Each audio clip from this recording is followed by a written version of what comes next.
तर 2024 साली मान्सून हा केरळमध्ये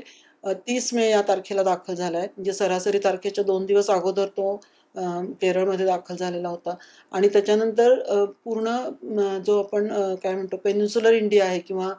भारताचा जो पश्चिम किनारा आहे त्याच्यावरती या मान्सूनची प्रगती अतिशय सुविहित पद्धतीने झालेली आहे आत्तापर्यंत आणि 6 जून या दिवशी मान्सूननी प्रथमतः महाराष्ट्रामध्ये प्रवेश केला, दक्षिण महाराष्ट्रामध्ये आणि त्याच्यानंतर रोज थोडा त्याचा मान्सूनची उत्तरेकडे वाटचाल होते आहे. काल म्हणजे 9 जूनला मान्सूननी मुंबई, पुण्यासह महाराष्ट्राचा बराचसा दक्षिण आणि मध्य महाराष्ट्राचा भाग व्यापलेला होता आणि आज त्याची आणखीनही थोडीशी उत्तरेकडे प्रगती होऊन डहाणू, नाशिक,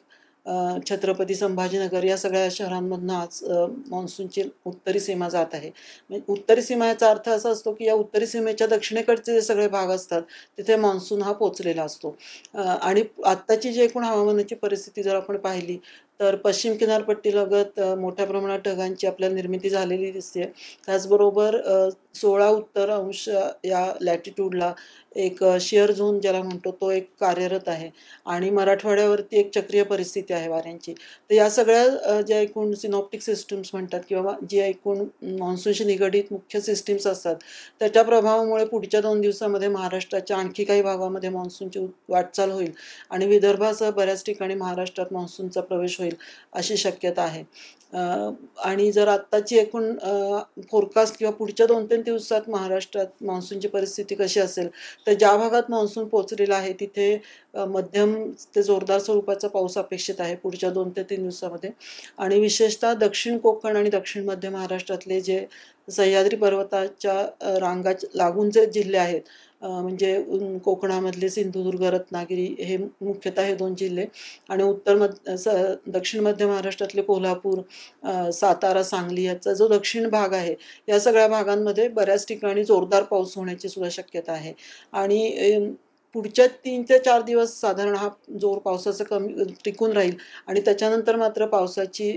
ज्याला आपण इंटेन्सिटी म्हणतो किंवा पावसाचा जोर आहे, तो महाराष्ट्रामध्ये थोडासा कमी होण्याची शक्यता आहे. पुण्याचा जर विचार केला तर पुण्यामध्ये मान्सून ऑलरेडी म्हणजे आधीच दाखल झालेला आहे आणि मान्सून येण्याअगोदर मान्सूनपूर्व पावसाचं सुद्धा मोठ्या प्रमाणात पुण्यात आपल्याला दिसून आला. बऱ्याच ठिकाणी सलग मागच्या आठवड्यामध्ये सलग 3 ते 4 दिवस रोज संध्याकाळी मेघगर्जनेसह, विजांसह, वादळी वाऱ्यांसह असा मोठ्या प्रमाणात ज्याला इंटेन्स रेनफॉल म्हणजे कमी वेळात खूप पाऊस पडणं आणि लोकलाइज्ड म्हणजे आपण जर पुणे शहराचा विचार केला तर असं दिसून आलं की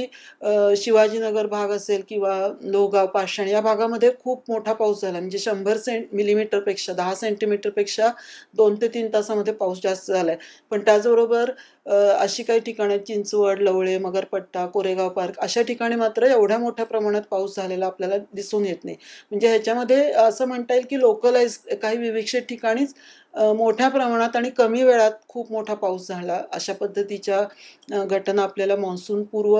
पावसाच्या स्वरूपात पुणे शहरात आणि पुणे जिल्ह्यातही दिसून आलेल्या आहेत आणि एकदा मान्सूनचा आता प्रवेश पुणे जिल्ह्यात झालेला आहे आणि त्याच्यामुळे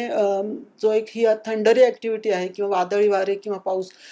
मेघगर्जनेचा पाऊस पडतो याची तीव्रता आता हळूहळू ओसरत जाईल कारण मान्सूनचा जो एक आपण म्हणतो की सर्वदूर पाऊस, सर्वव्यापी पाऊस पडतो आणि विशिष्ट इंटेन्सिटीने पडत राहतो तशा पद्धतीचा पाऊस आता अपेक्षित आहे आणि त्याच्यामुळे पुणे शहर जिल्ह्याच्या सगळ्या भागात पुढच्या 2 ते 3 दिवसामध्ये बऱ्याच ठिकाणी हलक्या ते मध्यम स्वरूपाचा पाऊस पडण्याची अपेक्षा आहे. मुंबईच्या परिसरात मी आत्ता सांगितल्याप्रमाणे आज आणि उद्या